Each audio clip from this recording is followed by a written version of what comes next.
نحمده ونصلي ونسلم على رسول الكريم اما بعد فاعوذ باللہ من الشیطان الرجیم بسم اللہ الرحمن الرحیم مولاي صلی وسلم دائما ابدا علی حبیبک خیر الخلق کلہم۔ تمام معزز سامعین و ناظرین کو روحانی دنیا میں خوش آمدید۔ امید کرتا ہوں اللہ اور اس کے رسول کے کرم و فضل سے تمام احباب خیر و عافیت کے ساتھ ہوں گے۔ معزز سامعین و ناظرین، آج میں آپ کو رزق میں برکت کے حوالے سے ایک لاجواب وظیفہ بیان کرنے جا رہا ہوں۔ یہ ایسا خوبصورت اور لاجواب وظیفہ ہے کہ جس کی جتنی تعریف کی جائے کم ہے۔ قرآنی آیات بینات کے اندر جہاں بہت زیادہ صورتیں فضائل کی حامل ہیں، وہاں رزق کے حوالے سے قرآن مقدس کے اندر ایک ایسی خوبصورت صورت ہے کہ جس مقصد کے لیے اس کو پڑھا جائے اللہ کریم اس مقصد میں کامیابی عطا فرماتا ہے۔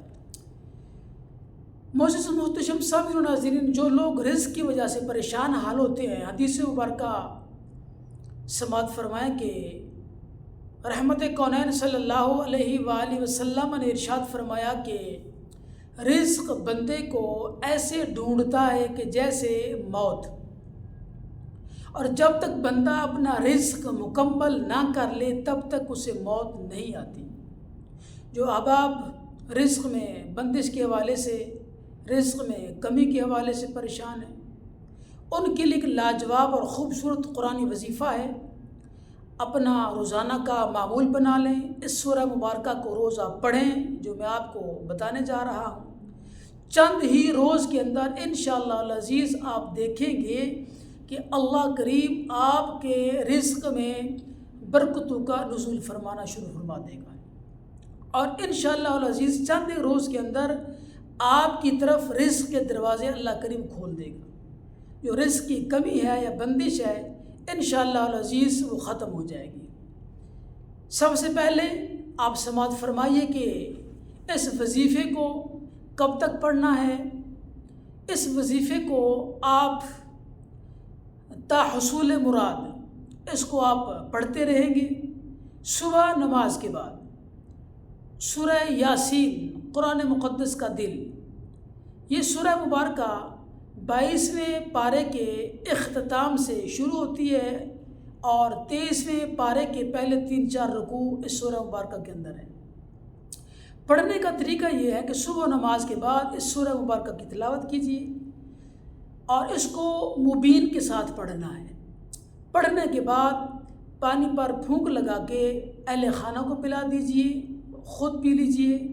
اگر ایسا مناسب نہیں ہے تو پھر اس میں آپ صرف اس کو پڑھ کے اپنے اوپر، اہل خانہ کے اوپر پھونک لگا سکتے ہیں۔ مبین کے ساتھ کیسے پڑھی جاتی ہے؟ سورہ یاسین کے اندر جو پہلا لفظ مبین ہے وہ 12ویں آیت پر ہے، اور دوسرا لفظ مبین 13ویں آیت پر، تیسرا لفظ مبین 24ویں آیہ مقصہ پر، اور اس کے بعد 42ویں آیہ مقصہ پر مبین ہے، پھر 60 آیہ مقصہ پر مبین ہے، پھر ایک کم 70 آیہ مقصہ پر مبین ہے، اور پھر 77 آیہ مقصہ پر مبین ہے۔ تو جب پہلی مبین پر آپ نے پہنچنا ہے تو پھر شروع سے دوبارہ شروع کر دینا ہے دوسری مبین تک، پھر تیسری مبین، پھر چوتھی مبین۔ تو اس طرح سورہ یاسین کو مبین کے ساتھ ہر روز صبح نماز کے بعد آپ پڑھیں۔ انشاءاللہ العزیز اللہ کے کرم و فضل سے رزق میں برکت کا نزول بھی ہوگا، اور اگر کوئی رزق میں کمی ہے، کوتاہی ہے، رزق میں بندش ہے یا رکاوٹ ہے، اللہ کریم غیب سے رزق کے دروازے کھول دے گا۔ جزاکم اللہ خیرا۔